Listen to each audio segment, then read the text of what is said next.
ജിഷ്ണു കേസിന്റെ കേസ് ഡയറിയും മറ്റ് അനുബന്ധ രേഖകളുമെല്ലാം വിശദമായി പരിശോധിച്ച ശേഷമാണ് കോടതിയുടെ വിശദമായ ഒരു ഉത്തരവ് തന്നെ ഇക്കാര്യത്തിൽ ഉണ്ടായിരിക്കുന്നത്.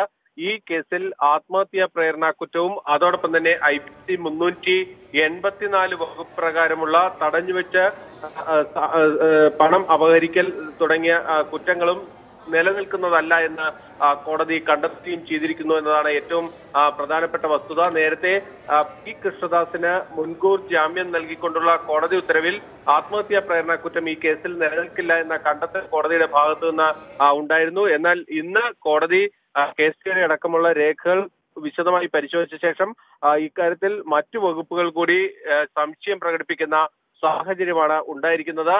ജിഷ്ണു കേസിന്റെ നിലനിൽപ്പ് തന്നെ ചോദ്യം ചെയ്യപ്പെട്ടിരിക്കുന്ന ഒരു സാഹചര്യമാണ് ഹൈക്കോടതി ഉത്തരവോടുകൂടി ഇപ്പോൾ നിലവിൽ വന്നിരിക്കുന്നത്. കാരണം ഈ കേസിലെ പ്രധാനപ്പെട്ട വകുപ്പുകൾ ഒന്നും തന്നെ നിലനിൽക്കുന്നതല്ല എന്ന കണ്ടെത്തലിലേക്ക് ഹൈക്കോടതി എത്തിച്ചേർന്നിരിക്കുന്നു. കേസിലെ 2 പ്രതികളുടെ മുൻകൂർ ജാമ്യാപേക്ഷയാണ് ഇന്ന് കോടതിയുടെ പരിഗണനയ്ക്ക് വന്നത്. പരീക്ഷാ നടത്തിപ്പിന്റെ ചുമതലയുണ്ടായിരുന്ന പരീക്ഷാ നിരീക്ഷകനായിരുന്ന പ്രവീൺ, അതോടൊപ്പം തന്നെ പ്രവീണിന്റെ സഹായിയായ ദിബിൻ എന്നിവരുടെ മുൻകൂർ ജാമ്യാപേക്ഷയാണ് കോടതി പരിഗണിച്ചത്. ഈ 2 പ്രതികൾക്കും കോടതി മുൻകൂർ ജാമ്യം അനുവദിച്ചു.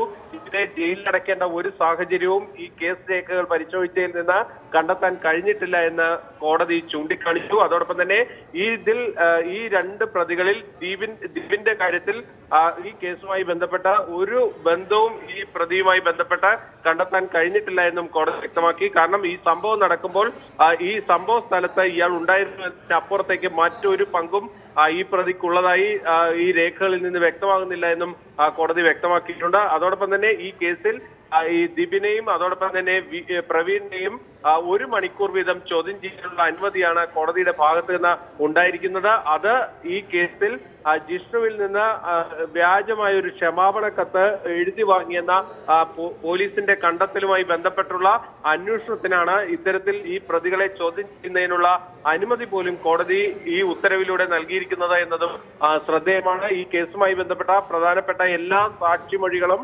ഹൈക്കോടതി തള്ളിക്കളഞ്ഞിരിക്കുന്നു എന്നതാണ് ഏറ്റവും പ്രസക്തമായ വസ്തുത. കേസിൽ അടിസ്ഥാനമായിട്ടുള്ളത് പ്രിൻസിപ്പലിന്റെയും അതോടൊപ്പം തന്നെ ജിഷ്ണുവിന്റെ സഹപാഠിയായ ജിഷ്ണു രാജിന്റെയും മൊഴികളാണ്. ഇവരാണ് ജിഷ്ണു കോപ്പി അടിച്ചിട്ടില്ല എന്ന് പോലീസിന് അതോടൊപ്പം തന്നെ മജിസ്ട്രേറ്റിന് മൊഴി നൽകുന്നത്.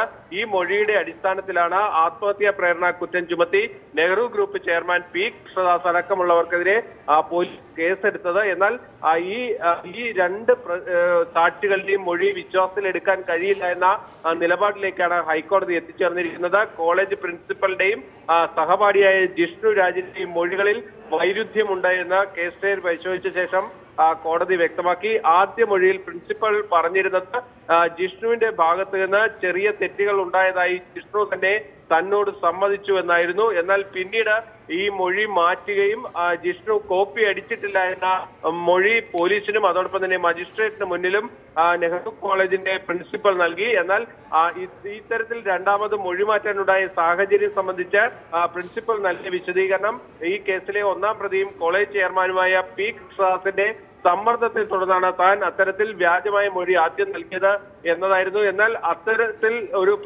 അത്തരമൊരു പ്രസ്താവന അല്ലെങ്കിൽ അത്തരമൊരു വിശദീകരണം ദഹിക്കുന്നതല്ല എന്നാണ് കോടതി ചൂണ്ടിക്കാണിച്ചിരിക്കുന്നത്. ഈ മൊഴിയും അതോടൊപ്പം തന്നെ ഈ കേസിലെ മറ്റൊരു പ്രധാനപ്പെട്ട സാക്ഷിയായ ജിഷ്ണു രാജിന്റെ മൊഴിയും കോടതി പൂർണ്ണമായും തള്ളിക്കളയുന്ന സാഹചര്യമാണ് ഇപ്പോൾ ഉണ്ടായിരിക്കുന്നത്. ബിന്നിൽ, സാക്ഷിമൊഴികൾ കോടതി തള്ളിക്കളഞ്ഞിരിക്കുന്നു. ഒപ്പം ആത്മഹത്യാക്കുറിപ്പിൽ ഈ പറയുന്ന പ്രതികളുടെ പങ്കിനെ കുറിച്ച് യാതൊരു സൂചനകളുമില്ല എന്നും കോടതി പറയുന്നു. ഇത്തരം കണ്ടെത്തലുകൾ ഈ കേസിനെ എങ്ങനെയാകും വരും ദിവസങ്ങളിൽ ബാധിക്കുക?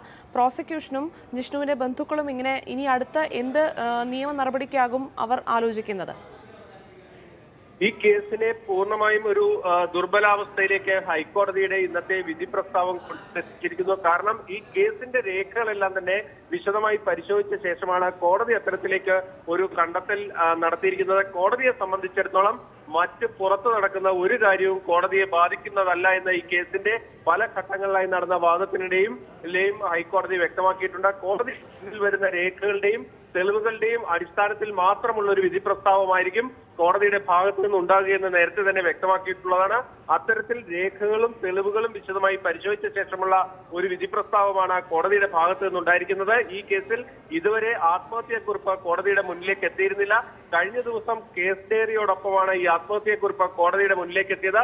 ആ ആത്മഹത്യാക്കുറിപ്പിൽ തന്നെ കോളേജ് അധികൃതരുമായി ബന്ധപ്പെട്ട ഒരു കാര്യവും ജിഷ്ണു പ്രണോയ് രേഖപ്പെടുത്തിയിട്ടില്ല എന്ന് കോടതി വ്യക്തമാക്കി. കോളേജ് അധികൃതരുടെ ഭാഗത്ത് നിന്ന് ഏതെങ്കിലും തരത്തിലുള്ള പീഡനങ്ങളോ ബുദ്ധിമുട്ടുകളോ തനിക്കുള്ളതായി ഈ ആത്മഹത്യാക്കുറിപ്പിൽ ജിഷ്ണു പറഞ്ഞിട്ടില്ല.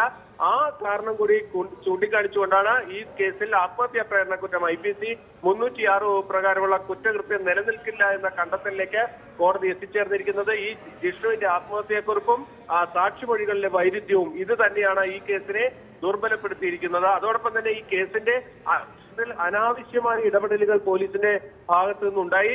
പ്രതികളെ അനാവശ്യമായി ഇതിലേക്ക് വലിച്ചിഴക്കുന്ന സാഹചര്യമുണ്ടായി.